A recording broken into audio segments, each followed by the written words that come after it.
Okay, first question போவோம். Which one of the following is a correct statement? Planes of maximum shear stress are free from normal stress. B வந்து principal planes are free from normal stress. C வந்து both A and B. இந்த question பார்த்தீங்கன்னா principal stress சாப்டர்லேருந்து கேட்டிருக்காங்க. So principal stress வந்து நீங்கள் வந்து Mohr circle diagram use பண்ணி சால்வ் பண்ணலாம். ஸோ நான் ஒரு மோர் சர்க்கிள் டயக்ராம் வந்து வரைகிறேன், எக்ஸாம்பிளுக்காக வரைகிறேன். ஸோ எக்ஸ் ஆக்சிஸ் வந்து normal stress, y axis shear stress. இது வந்து எல்லாருக்குமே தெரிஞ்சது தான். ஸோ இந்த பாயிண்ட் வந்து 0. ஸோ இந்த எக்ஸ் ஆக்சிஸ் கிராஃபில் நீங்கள் எங்கே மார்க் பண்ணாலும் இந்த பாயிண்ட்ஸ் எல்லாமே வந்து பிரின்சிபல் பிளேன்ஸோட பாயிண்ட். அதே மாதிரி இந்த ஒய் ஆக்சிஸ் பாயிண்டில் நீங்கள் ரெப்ரசன்ட் பண்ணுற எல்லாமே வந்து பியூர் ஷியர் அப்படின்னு சொல்லுவாங்க. அது 0 நார்மல் ஸ்ட்ரெஸ்ன்னு சொல்லலாம். ஸோ நீங்கள் வந்து மோர் சர்க்கிளில் பாயிண்ட்டை மார்க் பண்ணுறது பார்த்தீங்கன்னா ஏ ஆஃப் ஒரு பாயிண்ட் ஏன்னு வச்சுட்டாக்க சிக்மா கம்மா டவ், இப்படி தான் உங்களுக்கு பாயிண்ட்டை நீங்கள் வந்து மோர் சர்க்கிள் கிராஃபில் மார்க் பண்ணுவீங்க. இப்போ இந்த சிக்மாங்கிற வேல்யூ வந்து நார்மல் ஸ்ட்ரெஸ்ஸு, இந்த சிக்மா நார்மல் ஸ்ட்ரெஸ், இந்த டவ் வந்து ஷியர் ஸ்ட்ரெஸ்ஸு. உங்களோட கொடுத்துருக்க அந்த ஏ பாயிண்டில் வந்து இந்த சிக்மா இருக்க இடத்துல வந்து 0 அப்படின்றதுனாலே ஸோ நீங்கள் மார்க் பண்ண போகிற எல்லாமே பியூர் ஷியர். இந்த பியூர் ஷியர் பாயிண்ட்ஸ் எல்லாமே இந்த ஒய் ஆக்சிஸ் கர்வில் தான் வரும். அதுவே இந்த சிக்மாவோட வேல்யூ கொடுத்துட்டு இந்த ஷியர் ஸ்ட்ரெஸ்ஸோட வேல்யூஸ் எல்லாமே 0ல் இருந்ததுனாக்கா ஸோ நீங்கள் மார்க் பண்ண போகிறாமே பிரின்சிபல் பிளேன்ஸ்னால் 0 ஷியர் ஸ்ட்ரெஸ். அதுதான் பேசிக்கானது. ஓகே, இந்த கொஸ்டினுக்கு வருவோம். ஃபஸ்ட்டு மேக்ஸிமம் ஷியர் ஸ்ட்ரெஸ் சொல்லியிருக்கான். மேக்ஸிமம் ஷியர் ஸ்ட்ரெஸ் வந்து எங்கே இருக்கும்? இந்த கிராஃபில் டச் ஆகிற மேக்ஸிமம் பாயிண்ட் தான் மேக்ஸிமம் ஷியர் ஸ்ட்ரெஸ். ஸோ நீங்கள் வந்து இதுலேருந்து ஒரு லைன் வந்து ட்ரா பண்ணுங்கள்.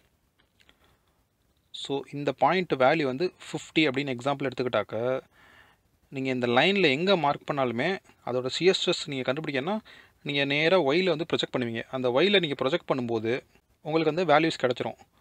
ஸோ இந்த லைனில் இருக்க மார்க் எல்லாமே ரெப்ரசன்ட் பண்ணுறது என்னன்னாக்கா மேக்ஸிமம் ஷியர் ஸ்ட்ரெஸ் வேல்யூ தான் ரெப்ரசன்ட் பண்ணுது. அது வந்து ஒரு சிங்கிளான வேல்யூ. இப்போது இந்த ஒரு பாயிண்ட் எடுத்துக்கோங்க.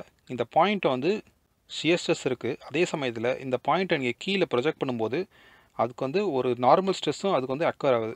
ஸோ இந்த வேல்யூ வந்து கீழே ப்ரொஜெக்ட் பண்ணாக்க எப்படி ஒயில் ப்ரொஜெக்ட் பண்ணும்போது ஷியர் ஸ்ட்ரெஸ் வேல்யூ கிடைக்குதோ அதே மாதிரி இந்த பாயிண்ட்டை நீங்கள் ப்ரொஜெக்ட் பண்ணும்போது இதுக்கு வந்து உங்களால் நார்மல் ஸ்ட்ரெஸ்ஸும் கேல்குலேட் பண்ண முடியுது. ஸோ இந்த பாயிண்ட்டுக்கு வந்து both normal stress and shear stress ரெண்டுமே ப்ரெசென்ட் ஆகுது. இப்போ நம்ம கொஸ்டினில் என்ன கொடுத்துருக்கான்னா maximum shear stress are free from normal stress சொல்லியிருக்கான். இதுதான் மேக்ஸிமம் ஷியர் ஸ்ட்ரெஸ் பாயிண்ட். இந்த பாயிண்ட்ஸ்க்கு வந்து நார்மல் ஸ்ட்ரெஸ்ஸே இருக்காது அப்படின்னு கொஸ்டினில் கொடுத்துருக்கான். பட் இங்கே நீங்கள் கீழே ப்ரொஜெக்ட் பண்ணாக்க எல்லாத்துலேயுமே நார்மல் ஸ்ட்ரெஸ் அக்கர் ஆகுது. பட் இந்த பாயிண்டில் மட்டும் நீங்கள் பண்ணும்போது கீழே நீங்கள் நேராக ப்ரொஜெக்ட் பண்ணினாக்க ஸோ இந்த பாயிண்டில் நீங்கள் கீழே நேராக ப்ரொஜெக்ட் பண்ணினாக்க நார்மல் ஸ்ட்ரெஸ்ஸு 0 இருக்குது. இந்த பாயிண்ட்டுக்கு பேர் வந்து பியூர் ஷியர்னு சொல்லுவாங்க. இது வந்து மேக்ஸிமம் ஷியர் ஸ்ட்ரெஸ் தான். அதே சமயத்தில் இந்த பாயிண்ட் மட்டும் ஸ்பெசிஃபிக்காக பியூர் ஷியர் ஸ்ட்ரெஸ் அப்படின்னு சொல்லுவாங்க. பியூர் ஷியர் ஸ்ட்ரெஸ்னால் அந்த பாயிண்டில் வந்து நார்மல் ஸ்ட்ரெஸ்ஸே இருக்காது. ஸோ கொஸ்டினில் கொடுத்துருக்க ஸ்டேட்மெண்ட் என்னன்னாக்க maximum shear stress are free from normal ஸ்ட்ரெஸ்ஸுங்கிறது ஒரு ராங்கான ஆன்சர். இதுவே இந்த பிளேன்ஸ் ஆஃப் இந்த மேக்ஸிமம் இருக்கிற இடத்துல pure shear stress are free from normal stresses அந்த மாதிரி கொடுத்துருந்தாங்கனாக்க மேபி இந்த கொஸ்டின் இந்த ஆன்சருங்கிறது கரெக்ட் ஸ்டேட்மெண்ட்டாக இருக்கும். பட் இந்த கொஸ்டினில் மேக்ஸிமம் ஷியர் ஸ்ட்ரெஸ் கொடுத்துருக்கான். Maximum shear stress y axis பிளேனில் மட்டும் இந்த பியூராக இருக்கும்போது மட்டும்தான் நார்மல் ஸ்ட்ரெஸ் வந்து ஃப்ரீ ஃப்ரம் நார்மல் ஸ்ட்ரெஸ்ஸாக இருக்கும். மற்ற பாயிண்ட்ஸ் எல்லாத்துலேயுமே அது வந்து நார்மல் ஸ்ட்ரெஸ்ஸும் அக்கர் ஆகும். So first statement wrong. Okay, இப்போ வந்து செகண்ட் ஸ்டேட்மெண்ட் வருவோம். Principal planes are free from normal ஸ்ட்ரெஸ்ன்னு கொடுத்துருக்கான். அதையும் நீங்கள் மோர் சர்க்கிள் கிராஃப்லேயே செக் பண்ணலாம். ஸோ எக்ஸ் ஆக்சிஸ் வந்துனாக்க நார்மல் ஸ்ட்ரெஸ், ஒய் ஆக்சிஸில் ஷியர் ஸ்ட்ரெஸ். ஓகே, பிரின்சிபல் பிளேன்ஸ்லாம் எங்கே இருக்கும்னு நான் முன்னாடி சொல்லியிருந்தேன். இந்த பிரின்சிபல் பிளேன்ஸ்னாலே 0 ஷியர் ஸ்ட்ரெஸ்ங்கிறது தான் பிரின்சிபல் பிளேன் சொல்லுவாங்க. ஓகே, 0 ஷியர் ஸ்ட்ரெஸ்ங்கிறது எங்கே ஆகும்? ஒரு பாயிண்டில் நீங்கள் ஏன்னு ஒரு பாயிண்ட் கொடுத்துருக்காங்க, சிக்மா கம்மா டவுன்னு கொடுத்துருக்காங்க. இந்த டவுங்கிற வேல்யூ வந்து 0 வந்தது அப்படின்னாக்க இது எல்லாமே வந்து பிரின்சிபல் பிளேன் சொல்லுவாங்க. அந்த 0 வந்ததுனாக்க நீங்கள் கிராஃபில் ப்ரொஜெக்ட் பண்ணும்போது எல்லா பாயிண்ட்டுமே வந்து இந்த எக்ஸ் ஆக்சிஸ் லைனில் தான் ப்ரொஜெக்ட் பண்ணுவீங்க. இந்த எக்ஸ் ஆக்சிஸ் பிளேனில் நீங்கள் மார்க் பண்ணுற எல்லா பாயிண்ட்டுமே வந்து பிரின்சிபல் ஸ்ட்ரெஸ்ஸஸ் தான். இந்த கொஸ்டினில் என்ன கொடுத்துருக்கானாக்க principal planes are free from normal ஸ்ட்ரெஸ்ஸஸ்ன்னு கொடுத்துருக்கான். ஓகே, இதோட நார்மல் ஸ்ட்ரெஸ் வேல்யூ எப்படி கண்டுபிடிப்பீங்கன்னா, இது வந்து 0. 0லேருந்து நீங்கள் அந்த பாயிண்ட்டை மார்க் பண்ணியிருக்க டிஸ்டன்ஸ் பார்த்தீங்கன்னாக்கா அதோட வேல்யூ வந்து நார்மல் ஸ்ட்ரெஸ் வேல்யூ கண்டுபிடிப்பீங்க. பட் கொஸ்டினில் என்ன கொடுத்துருக்கானாக்கா பிரின்சிபல் பிளேன்ஸ் வந்து ஃப்ரீ ஃப்ரம் நார்மல் ஸ்ட்ரெஸ் கொடுத்துருக்கான். அந்த நார்மல் ஸ்ட்ரெஸ் வேல்யூ வந்து பிரின்சிபல் பிளேன்ஸ் கண்டுபிடிக்கிறதுக்கு சிக்மா ஸ்டார் ஈக்குவல் டு σ1 + σ2/2. இதுதான் வந்து பிரின்சிபல் பிளேன்ஸ்க்கு வந்து நீங்கள் அந்த வேல்யூ கண்டுபிடிக்கிறதுக்கான ஃபார்முலா. ஸோ இந்த ஃபார்முலாவே பார்த்தீங்கன்னாக்கா டிபெண்ட்ஸ் ஆன் σ1 σ2 வேல்யூ. அது வந்து 0லேருந்து நீங்கள் ஒரு பாயிண்ட்டை தள்ளியை மார்க் பண்ணிட்டீங்கன்னாக்கா அது வந்து it attains certain normal stress value. இந்த ஒரு டிஸ்டன்ஸ் கிராஃபில் ஒரு டிஸ்டன்ஸ் கிடைக்கிது அப்படின்னாக்கா அது வந்து சர்டன் நார்மல் ஸ்ட்ரெஸ் வந்து அக்கர் ஆகுதுன்னு அர்த்தம். Only at 0 point. So first சொன்ன மாதிரி தான் இப்போ பார்த்தீங்கன்னாக்கா இந்த 0ங்கிற பாயிண்டில் மட்டும்தான் இந்த பிரின்சிபல் ஸ்ட்ரெயின்ஸ் அட் 0 பாயிண்டில் மட்டும்தான் நார்மல் ஸ்ட்ரெஸ் இருக்காது. நார்மல் ஸ்ட்ரெஸ் வந்து 0ன்னு இருக்கும். ஸோ மற்ற எல்லா பாயிண்ட்லேயுமே பார்த்தீங்கன்னாக்கா நார்மல் ஸ்ட்ரெஸ் வந்து அக்கர் ஆகும். ஸோ செகண்ட் ஸ்டேட்மெண்ட் வந்து டோட்டலி ராங். இதே செகண்ட் ஸ்டேட்மெண்ட்டை principal planes are free from normal stress at 0 அப்படின்னு கொடுத்துருந்தாங்கனாக்கா இது வந்து ஒருவேளை ரைட்டாக இருக்கும். ஸோ இந்த இது வந்து ராங். ஸோ சியும் போத் ஏ அண்ட் பியும் கொடுத்துருக்கான். ஸோ சியும் wrong. So answer is none of the above. None of the above தான் ஆன்சர். ஓகே, இந்த கொஸ்டினில் வந்து நம்ம நிறைய கான்செப்ட்ஸ் பார்த்துருக்கோம். உங்களுக்கு புரியல அப்படின்னாக்கா நீங்கள் வந்து கமெண்ட்டில் பண்ணலாம். ஓகே, நெக்ஸ்ட் கொஸ்டின் போகலாம். ஓகே, நெக்ஸ்ட் கொஸ்டின் பார்த்தீங்கன்னாக்கா the beam as shown in figure is made of an aluminum alloy. அலுமினியமோட யங்ஸ் மாடலஸ் வேல்யூ கொடுத்துருக்காங்க 70 GPa. The 240 Newton block B dropped from a height of 12 mm onto the top of the coil spring C which has a modulus of 36 kN per meter square. What will the magnitude maximum stress developed in the beam? Okay, maximum stress இந்த பீம்னு கேட்குறாங்க. So ஆக்சுவலாக figure வந்து கொஸ்டினில் கொடுத்துருக்காங்க. நான் வந்து அதை base பண்ணல. நான் ஃபிகர் வந்து ட்ரா பண்ணுறேன். ஓகே, இதான் ஃபிகரு. இது பார்த்தீங்கன்னாக்கா ஒரு சிம்பிளி சப்போர்ட்டட் பீம் தான். ஸோ இது வந்து சிம்பிளி சப்போர்ட்டட் பீமு. ஒரு பக்கத்தை வந்து ஃபிக்ஸ் பண்ணியிருக்காங்க, இன்னொரு சைடு வந்து ரோலர் சப்போர்ட் கொடுத்துருக்காங்க. இந்த சைடு வந்து இந்த பாயிண்ட் ஏ, இது பி. ஏ வந்து ஃபிக்ஸ் பண்ணியிருக்காங்க, பி வந்து ரோலர் சப்போர்ட் கொடுத்துருக்காங்க. ஸோ இது வந்து statically determinate simply supported beam. So middle பாயிண்டில் வந்து ஸ்ப்ரிங் கொடுத்துருக்காங்க. அந்த ஸ்ப்ரிங் மேலே வந்து ஒரு பிளாக் இருக்குது, அந்த ஒரு பிளேட் மாதிரி இருக்குது. அந்த பிளேட்டுக்கு மேலே வந்து ஒரு பிளாக் வந்து ட்ராப் ஆகுது. எங்கன்னாக்கா 12 mm கேப்பில் வந்து ட்ராப் ஆகுது. ஸோ இந்த 12 mm வந்து கொஸ்டினில் கொடுத்துருக்காங்க. 12 mm ஹைட்டில் வந்து ஒரு வந்து பிளாக் வந்து ட்ராப் ஆகுது. ட்ராப் ஆகிறனால இந்த பீமில் பார்த்தீங்கன்னாக்கா அக்கர் ஆகிற மேக்ஸிமம் ஸ்ட்ரெஸ் என்னன்னு கேட்டிருக்காங்க. ஸோ நார்மலாக வந்து ஒரு பீமில் மேலேருந்து ஒரு லோடு ஆக்ட் ஆகுது, சென்டரில் ஒரு லோடு ஆக்ட் ஆகுது அப்படின்னாக்கா என்ன ஆகுனாக்கா பெண்டிங் ஸ்ட்ரெஸ் தான் ஃபார்ம் ஆகும். So bending stress maximum bending stress என்ன அப்படிங்கிறது கால்குலேட் பண்ணிட்டாக்க டேரெக்டாக ஆன்சர் வந்துடும். ஆக்சுவலாக இந்த ப்ராப்ளமுக்கும் அதே தான் ப்ரொசீஜரு. பட் இங்கே சிம்பிளாக என்ன ட்விஸ்ட்டு அப்படின்னாக்கா மேலே வந்து ஒரு பிளாக் வந்து ட்ராப் ஆகுது. ஸோ ட்ராப் ஆகுது அப்படின்னாக்கா ஒரு இம்பேக்டை க்ரியேட் பண்ணுது. ஸோ அந்த லோடு நீங்கள் கால்குலேட் பண்ணும்போது ஸோ நார்மல் லோடு வந்து பின்னு எடுத்துக்குவீங்க.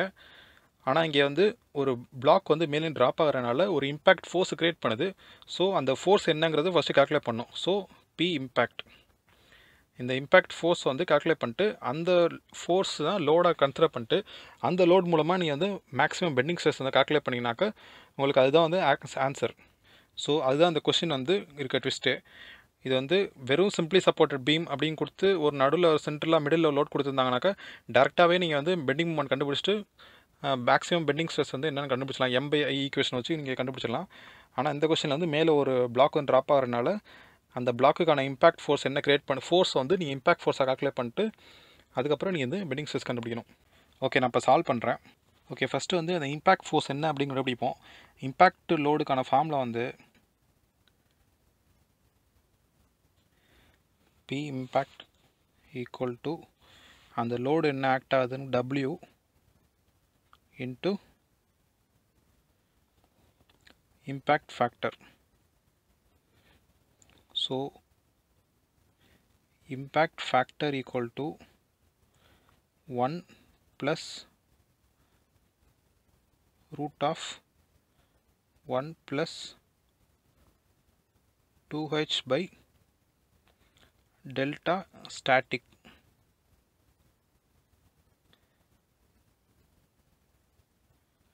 ஓகே, இதுதான் வந்து இம்பேக்ட் ஃபேக்டருக்கான ஃபார்முலா. ஸோ நம்ம வந்து எழுதியாச்சு. Impact factor equal to 1 + √1 + 2h / delta static.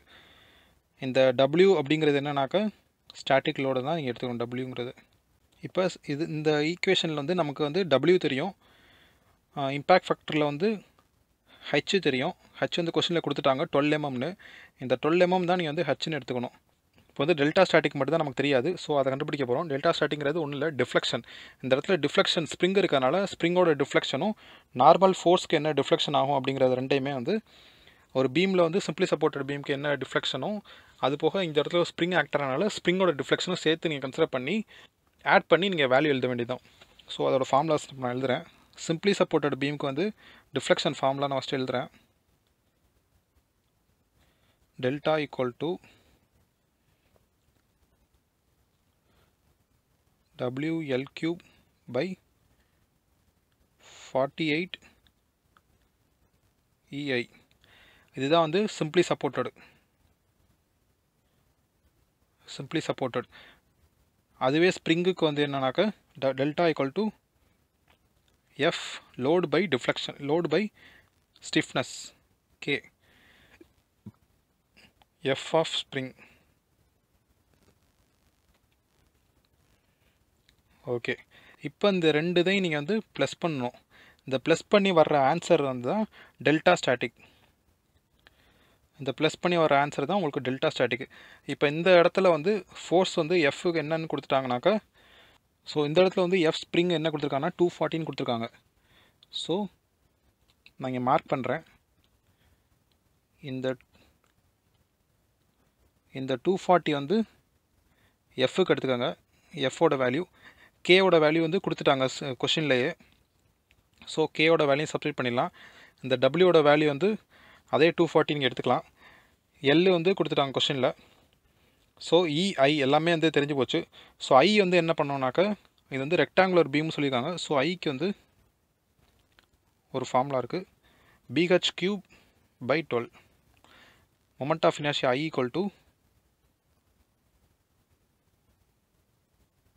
BH³ by 12. So I வந்து கிடச்சிருச்சு நமக்கு.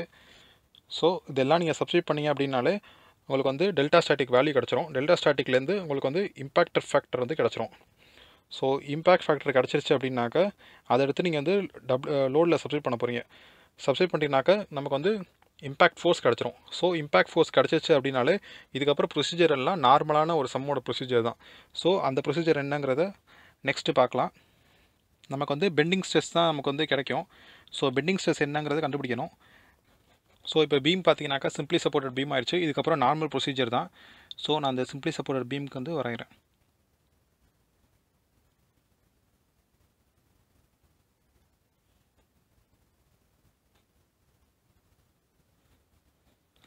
ஸோ இது வந்து இம்பேக்ட் ஃபோர்ஸ் இப்போ சென்டரில் ஆக்ட் ஆகிற மாதிரி கால்குலேட் பண்ணணும். இதோட டிஸ்டன்ஸ் பார்த்தீங்கன்னாக்கா L/2. அதே மாதிரி இந்த லென்த்தும் பார்த்தீங்கன்னா L/2. ஓகே, இது வந்து P. ஸோ இப்போ வந்து M/I ஈக்குவேஷனில் வந்து சப்ஸ்டிட் பண்ண போகிறோம். அந்த ஈக்குவேஷன் என்னன்னாக்கா M/I equal to sigma B/Y equal to E divided by R. இந்த E டிவைடட் பை Rங்கிறது இந்த கொஸ்டினை வரைக்கும் யூஸ் பண்ண தேவையில்லை. ஸோ இதை நான் வந்து எரேஸ் பண்ணிக்கிறேன்.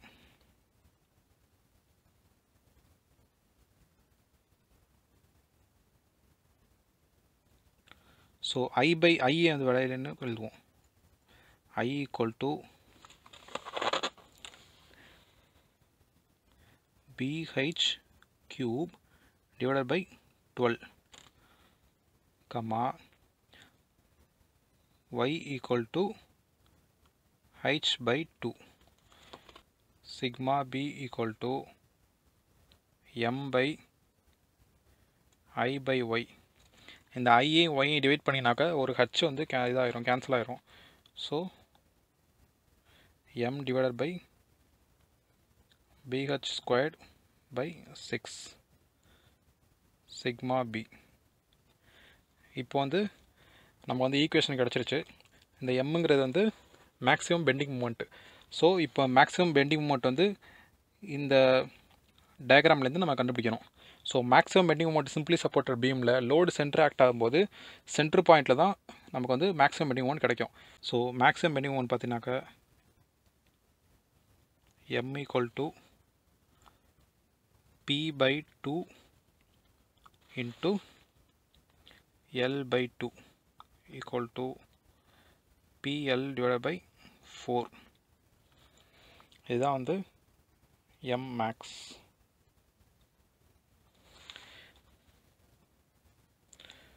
ஸோ இப்போ நீங்கள் சப்ஸ்டிட் பண்ணலாம். ஸோ அந்த p by 2 into l by 4 எப்படி வருது அப்படின்னு தெரியாதவங்களுக்கு நான் சைடில் வந்து சால்வ் பண்ணுறேன். ஸோ நார்மலாக வந்து இந்த சைடு வந்து RA வரும், RA. இந்த சைடு வந்து RB. சென்டரில் வந்து ஒரு லோடு ஆக்ட் ஆகுது P. So RA, so epsilon y equal to 0. y டைரக்ஷனில் அக்கர் ஆகிற லோடு எல்லாமே 0 அப்படின்னு நீங்கள் ஈக்குலிபிரியம் பண்ணிங்கனாக்க RA plus RB equal to P அப்படின்னு ஒரு வேல்யூ வந்து கிடைக்கும். ஸோ இப்போ வந்து bending moment at A equal to fixed மொமெண்ட்டில் எப்போவுமே பெண்டிங் மொமெண்ட் வேல்யூ வந்து 0வாக தான் இருக்கும். So bending moment A equal to 0 அப்படின்னு ஒரு ஈக்குவேஷன் எடுத்து அதை நீங்கள் ஈக்குவேட் பண்ணி அப்படின்னாக்கா P into L by 2 equal to RB into L. So Pங்கிறது clockwise போகுது, clockwise ரொட்டேட் ஆகுது. RBங்கிறது ஆன்டி clockwise ரொட்டேட் ஆகி ஏங்கிற பாயிண்டில் வந்து ஜாயிண்ட் ஆகுது. ஸோ நான் வந்து clockwise ஒரு சைடும் ஆன்டி clockwise ஒரு சைடும் ஈக்குவல் பண்ணிட்டேன். ஈக்குவல் பண்ணல இப்போ P into L by 2 equal to RB into Lன்னு கிடச்சிருச்சு. ஸோ இப்போ வந்து என்ன பண்ணலாம்னாக்கா இந்த எல்லும் கேன்சல் பண்ணிக்கலாம். ஸோ இப்போ நம்ம RB equal to P by 2ன்னு கிடச்சிருச்சு. ஸோ இப்போ நமக்கு எப்படி கிடச்சிருக்குனாக்கா RB equal to P by 2.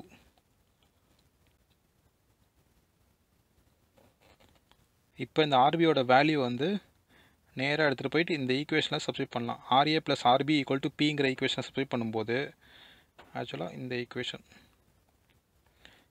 Substitute பண்ணிங்கனாக்கா உங்களுக்கு என்ன கிடைக்கும்னாக்கா RAவோட வேல்யூ வந்து கிடச்சிரும். RA equal to P minus P by 2ன்னு கிடச்சிரும். Equal to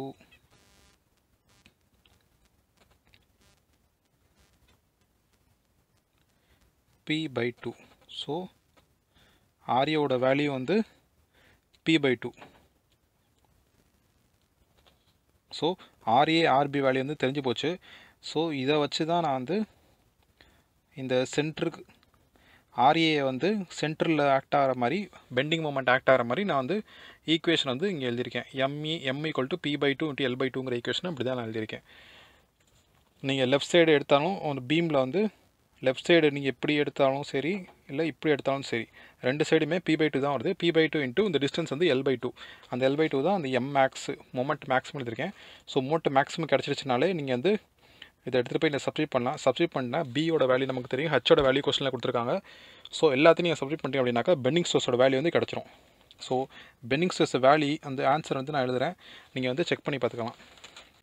so answer equal to 54.869 MPa approximately equal to 55 megapascal. இதுதான் வந்து ஆன்சர்.